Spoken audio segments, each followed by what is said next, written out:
अस्सलामुअलैकुम रहमतुल्लाहि व बरकातुहू। उम्मीद करता हूँ कि आप हज़रात खैर व आफ़ियत से होंगे। अल्लाह ताला मुझे और आपको हम सबको खुश और आबाद रखे और तमाम मुसीबतों और परेशानियों से महफूज फरमाए। आज मैं आपके लिए बहुत ज़्यादा कीमती वीडियो लेकर आया हूँ और इस वीडियो का बनाने का मकसद ये है कि हम तमाम माशरे में रहने वाले गरीब गुरबा का ख्याल रखें और उनकी मदद और इमदाद किया करें। अगर अल्लाह ने हमें दिया है तो हम उसके दिए में से ज़रूर दिया करें। हमारा जाता ही क्या है, दिया तो अल्लाह ने है ना।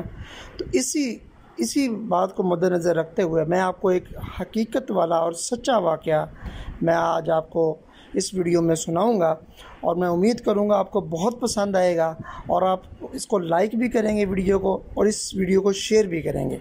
तो चलिए बग़ैर टाइम वेस्ट किए इस वीडियो का आगाज़ करते हैं। तो मैं आपको वाक़या सुनाता हूँ। एक बहुत बड़े वली गुज़रे हैं अरब में, उनका नाम था रबी बिन सलमान। ठीक है, उनके ख्वाब में आप सल्लम की उन्हें ज़ियारत हुई थी। तो क्यों हुई ज़ियारत, ये मैं आपको वाक़या सुनाता हूँ। एक दफ़ा वो अरब से चले और मक्के की तरफ की जानिब आ रहे थे, मदीना से चले मक्के की जानिब आ रहे थे हज करने। तो आपको पता है पुराने वक्तों में तो लोग पैदल सफ़र किया करते थे, हज किया करते थे, पैदल सफ़र करके तय करके हज को आया करते थे। आजकल तो हवाई जहाज़ हैं, तरह तरह के तरीके हैं। तो वो रास्ते में से जब गुज़र रहे थे तो एक औरत को उन्होंने देखा और औरत जो है वो गोश्त गधे का खच्चर था। तो खच्चर का आपको नहीं पता तो ये मैं आपको बता देता हूँ। गधा होता है एक और एक होती है गधी, उसके दरमियान में जो होता है वो है खच्चर होता है, गधे से थोड़ा सा बड़ा होता है। ठीक है, वो मरा हुआ था और उसका गोश्त वो बना रही थी उसको काट काट के। तो वो रुक गए उसको देख के, कहते ये तो इस्लाम में जायज़ ही नहीं है, हराम है ये।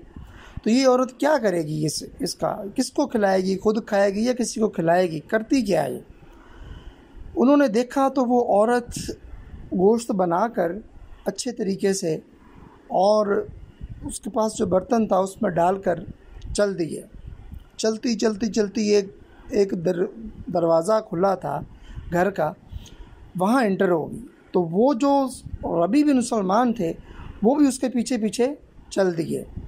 तो वो बाहर दरवाजे के बाहर रुक गए, अंदर दाखिल नहीं हुए। झांकते हुए देखा कि वो 3-4 बच्चियाँ हैं, उनके लिए वो गोश्त लेकर आई और उन्हें वो बोल रही है कि ये लो, ये मैं लेकर आई हूँ, इसको पकाओ और खा लो, अल्लाह ने हमें ये दिया है। तो रबी बिन सलमान जो है वो उनसे बर्दाश्त ना हुआ कि ये तो हराम गोश्त है, खच्चर का गोश्त तो हराम है, ये मुसलमान है, घराना है, तो मैं तो इनको नहीं खाना। वो अंदर दाखिल हो गए। तो वो बहुत परेशान हो गई वो खातून और बच्चियाँ भी कि ये आदमी कौन आ गया। तो उन्होंने कहा कि डरो मत, मैं तो सिर्फ तुम्हें बताने आया हूँ कि ये मुर्तद गोश्त है और ये हराम है। ठीक है, इसको खाना हराम है, तो ये आप लोगों के लिए ठीक नहीं है। लेकिन वो औरत कह रही थी कि इनके पास खाने पीने के लिए कुछ भी नहीं है, चलो इसकी बातें ना सुनो और तुम जाओ इसको आग पर भूनना शुरू करो और खाना बनाओ। तो उसने कहा रुक जाओ, ना बनाओ, अल्लाह ताला नाराज़ होगा, अल्लाह ने मना किया है। तो वो औरत बोली अगर तुम्हें इतना ही एहसास है कि ये ना खाएं तो बताएं ये क्या खाएं। तुम इनको राशन पानी या आटा वगैरह ला के दे दो तो इंशाअल्लाह ताला हम ये इसको नहीं खाएंगे। तो उन्होंने सोचा रबी बिन सलमान ने कि उन्होंने वादा कर लिया कि ठीक है, मैं इनके लिए राशन का बंदोबस्त करता हूँ, आप इस गोश्त को फेंक दें, इसको बनाने ना दें, ना खाएं। तो उन्होंने कहा ठीक है जी। वो वापस आ गए, आगे हज पे नहीं गए, वापस आए। आकर उन्होंने हज पे तब ख़र्चा होता था 600 दिरहम। उन्होंने 600 दिरहम उठाए और बाज़ार चले गए। बाज़ार जाकर उन्होंने 100 दिरहम का सामान लिया, आटा, राशन, हर चीज़, और 500 दिरहम आटे के अंदर रख कर और उसी घर तशरीफ़ ले आए और लाकर उस खातून को कहा कि ये ले आपके लिए और इन बच्चियों के लिए मैं खाना लेकर आया हूँ, ये राशन पानी लेकर आया हूँ और ये अल्लाह ने आपकी मदद की है, ये देखें। तो जब औरत ने वो देखा खोल कर तो आटा था और राशन पानी था, वो बहुत खुश हुई। उसने रबी बिन सलमान को कहा जा अल्लाह ताला तेरे पिछले और अगले सारे गुनाह माफ़ करे। ये दुआ मैं तुम्हें देती हूँ। अल्लाह ताला तुम्हें बख्श दे, अल्लाह ताला तुम्हारे पिछले और आगे वाले सारे गुनाह माफ़ कर दे। तो वो आमीन कहकर वहाँ से चल दिए। लेकिन वो उनको दिल में हो भी रहा था कि मैं अब जो है हज नहीं करने जा रहा, लेकिन अल्लाह ने दिल में डाल दिया कि हज से ज़्यादा अफजल है ये एक गरीब बंदे की, औरतों की, बेवा की या किसी की इमदाद करना। वो बेवा खतून थी, उसकी बच्चियां थी, उसका मियाँ फौत हो चुका था, कमाने वाला था कोई नहीं, इसलिए मजबूरी की हालत में वो ये काम कर रही थी। लेकिन उन्होंने अपने हज वाले पैसे, रबी बिन सलमान ने उस औरत के लिए राशन भी लेकर दिया, प्लस 500 दिरहम आटे में डाल दिए छुपा कर कि जब ये आटा गूंदने के लिए आटा निकालेंगी तो खुद ही देख लेंगी, ख़त्म ना और ले लेंगी। तो देखें कितनी बड़ी नेकी है। तो वो काफ़िला रवाना हो गया, जो उनके साथ था वो तो हज को पहुंच गए। तो आप लोगों को भी पता होता है कि जब जाना होता है, ये भी तो पता होता है इस दिन जाना है, फ़्लाइट इस दिन है, और वापसी का भी पता होता है कि इस दिन वापसी आनी है हज के लिए। तो उनको पता था सुल्तान बिन रबी को कि फ़लाँ दिन जो है ना उन हाजियों का जिनके साथ मैंने जाना था उनका जो है वो काफ़िला वापस आएगा, तो मैं अभी चलता हूँ और उनका इस्तकबाल करता हूँ और उनसे अपने लिए दुआ करवाऊँगा कि वो हाजी हैं, अभी ताज़ी हज करके आ रहे होंगे, रास्ते में ही होंगे, तो मैं दुआ करवा लूँगा तो अल्लाह ताला कबूल फरमा लेंगे। तो वो चल दिए, वो एक मकाम पर आकर रुक गए, वहाँ हाजी आना शुरू हो गए। तो जो हाजी आए उसे कहें कि मेरे लिए दुआ करो। तो वो कहते खैर है तुम्हें, आपके लिए दुआ कैसे करें, आप तो हमारे साथ हज में मौजूद थे, आप तो हमारे साथ तवाफ़ करते रहे हैं, आप अराफात में हमारे पास साथ मौजूद थे, आप हमसे क्यों यार मजाक क्यों कर रहे हो। वो कहता नहीं मैं तो नहीं था। वो कहते सब रबी बिन सलमान कहते हैं। फिर और हजी आए, हत्ता कि आखिरी हजी तक वो कहते रहे कि मैं नहीं था।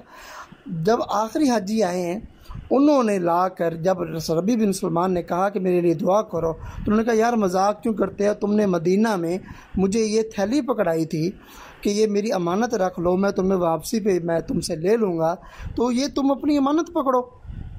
वो बड़े हैरान हुए कि मैं तो गया ही नहीं हूँ, तो मैंने अमानत कहाँ पकड़ा दी, थैली में पता नहीं क्या है। वो बड़े परेशान हो गए, उस थैली को पकड़ा, अब कश्मकश में चलते आ रहे हैं, सोचते आ रहे हैं कि ये मामला क्या है, ये माजरा क्या है। तो जब वो अपने घर में तशरीफ़ ले आए और आकर थकावट भी हो गई, अभी कश्मकश में थे, सोचो विचार में थे, सोच रहे थे कि ये माजरा क्या हुआ है, तो उनकी ना आँख लग गई। तो आँख में हमारे आका हज़रत मोहम्मद सल्लल्लाहु अलैहि वसल्लम उनके ख्वाब में तशरीफ़ ले आए और आकर कहा कि अल्लाह ताला जो है ना, वो अल्लाह ताला के साथ जो बंदा तिजारत करता है अल्लाह ताला उसको उसका नफ़ा ज़रूर देते हैं, और तुमने मेरी औलाद का फ़ायदा किया, वो सैयद ज़ादियाँ हैं, वो सैयद हैं, मेरी औलाद हैं, तो अल्लाह तुमने अपना हज तर्क किया और उसी पैसे से मेरी औलाद को खाना खिलाया, उसके लिए बंदोबस्त किया। अल्लाह ताला ने तुम्हारे नाम का, तुम्हारे हू बहू जिस्म जैसा तुम्हारे नाम का एक फ़रिश्ता बना दिया है, और उस फरिश्ते को अल्लाह ने उस काफ़िले के साथ रवाना कर दिया था, उसने तुम्हारा हज भी किया है, वो ही सारा कुछ था। और वो कल क़यामत तक जितने भी हज होंगे, रबी बिन सलमान के नाम से वो फरिश्ता वो जो है वो हज करता रहेगा। सुबहान अल्लाह, कितनी बड़ी बात है, एक सैयद ज़ात को खिलाना पिलाना कितना अफजल है। क्यों कि ये हमारे नबी की औलाद हैं। आप सल्लम ने फरमाया कि रबी बिन सलमान, ये थैली खोलो, इसमें 600 सोने की अशरफियाँ हैं इसमें, और उसको देखो, ये अल्लाह ने तुम्हें दी हैं, तुमने मेरी औलाद को खुश किया, अल्लाह ने तुम्हें खुश कर दिया, ये 600 अशरफियाँ सोने की, खाओ पियो मौजे करो। वो जब जैसे उनकी आँख खुली तो उन्होंने फ़ौरी वो थैली खोल कर देखी और वाकई 600 अशरफियाँ सोने की उसमें थीं। सुबहान अल्लाह, ये होती है खिदमत। देखें आप एक बंदा हज पे पैसे लगाता है, उम्र पे पैसे लगाता है, पता नहीं कबूल हो या ना हो, लेकिन अगर एक गरीब, मस्कीन, बेवा और जायज़ जिनका हक है लेना, ठीक है, उनको अगर उनकी हम इमदाद करते हैं, खिदमत करते हैं और उनकी ज़रूरियात का ख्याल रख के उनको ज़रूरियात ज़िंदगी को पूरा करते हैं, तो अल्लाह ताला उससे भी ज़्यादा, हज और उम्र से भी ज़्यादा हमें सवाब अता फरमाता है। और देखें, कल क़यामत तक उस रबी बिन सलमान जैसा फ़रिश्ता उनके नाम का हज भी करता रहेगा। सुबहान अल्लाह, कितनी बड़ी सादत की बात है। इसलिए मेरे भाइयों और बहनों, मैं आपसे ये अपील करूँगा, अगर आपके रिश्तेदारों में, महल्ले में, अज़ीज़ व अक़ारिब में या दोस्त अहबाब में अगर कोई गरीब, मस्कीन, ज़रूरतमंद है, उसको चुप करके आप अपनी यानी आप इमदाद दे दिया करें, उसका खिदमत कर दिया करें। अल्लाह ताला बहुत राज़ी होता है, अल्लाह ताला आपको बहुत ज़्यादा लुटा कर देगा। तो मैं उम्मीद करता हूँ आपको वीडियो ज़रूर पसंद आई होगी। इस वीडियो को शेयर भी कीजिए लाजमी, वाक़या बहुत ज़बरदस्त है, और इसको लाइक भी कीजिए। मिलते हैं नेक्स्ट वीडियो में, तब तक के लिए इजाज़त दीजिए। अल्लाह हाफिज़। अस्सलामु अलैकुम रहमतुल्लाहि व बरकातुहू।